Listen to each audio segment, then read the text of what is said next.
My name is Emmanuel Linji.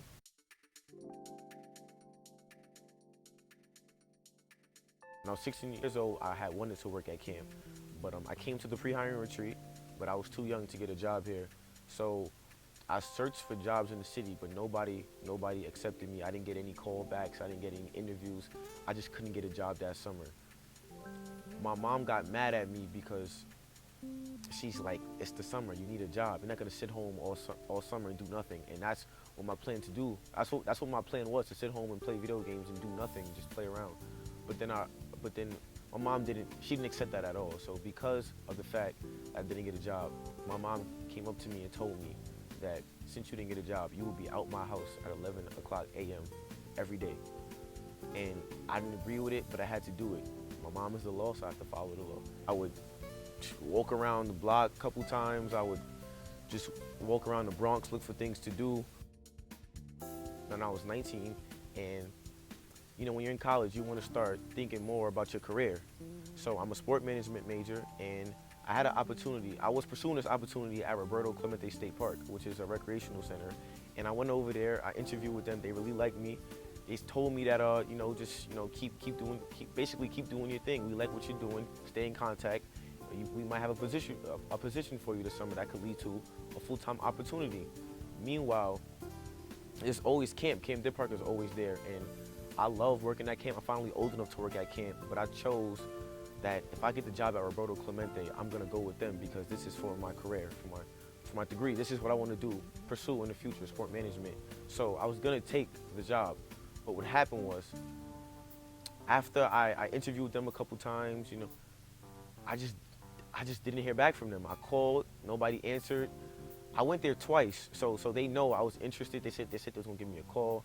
They said they was gonna give me an email. I didn't get nothing. I called back, nothing. Told them to call me back. I just didn't get no response from them. But then camp was open for me. I had a position as a senior counselor, and so I talked with my cousin, who's also a pastor, and she told me that camp is where I need to be this summer. And it's a sign that they didn't respond to me, that they didn't answer my calls, because camp is where I need to be. And it turned out to be a great summer. And it was the summer where I grew the most spiritually, and it was the summer that I felt like I needed to be there. So it was God's calling for me to be at camp rather than Roberto Clemente State Park.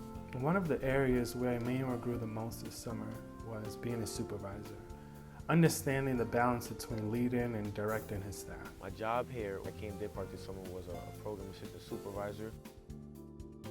I valued and appreciated Emmanuel a lot this summer in his position as program assistant supervisor for a lot of reasons. One main reason is because he used to be a senior counselor in the past. So he understood the logistics of organizing field games and going on rafting trips.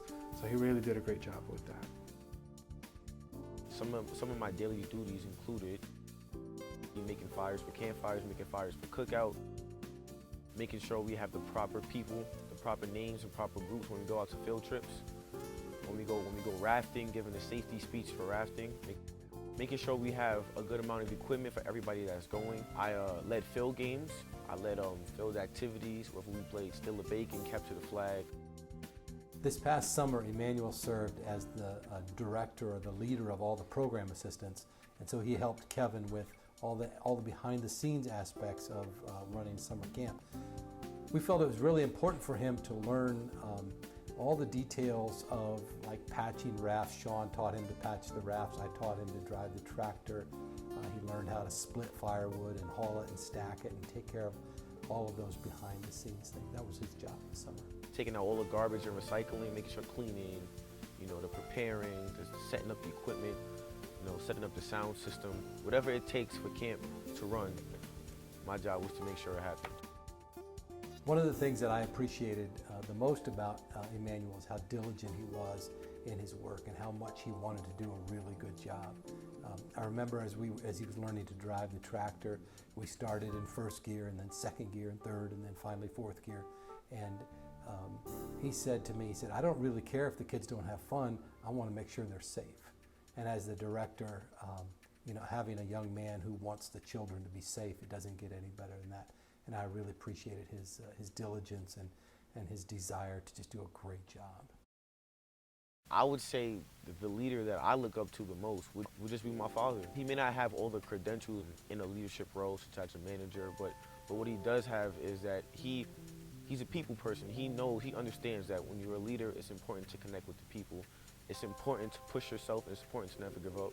Those are the qualities that he displays and that I take from him, that I realize that that's what it takes to be a good leader, to always um, to take a back seat sometimes and just look at what you're doing, and to just keep pushing for, keep striving for greatness is what it is. It's never become complacent. If you see something that needs to be done, he goes out and does it or says something about it. One of the biggest thing I learned from leadership, from being a leader for my first time this summer, was that being a leader is not easy at all. A leader is a learning process. First thing you have to learn as a leader is that failure is okay. Failure will come. It's about how you grow and how you learn from your mistakes and how you move on from it. I learned that there's a lot of different styles that go along with leadership. There isn't one correct way. There isn't one correct style.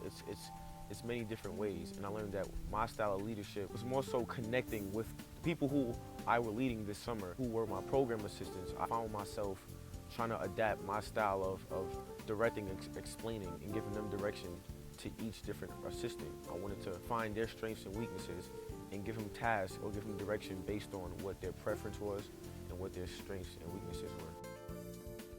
One of the most challenging things for me this summer as a leader was not being able to speak up sometimes and reach the full potential of my position. I realized, and especially working at camp, is that when you have an assignment, you need to have the confidence in yourself to do it. You can always lean on God. Before I would just take everything as on me. I wouldn't lean on God before, but now I can lean on God. I'm close to getting to my career. And once I do get my career, I want to find my purpose in life. That's my next mission, to find my purpose and to give back.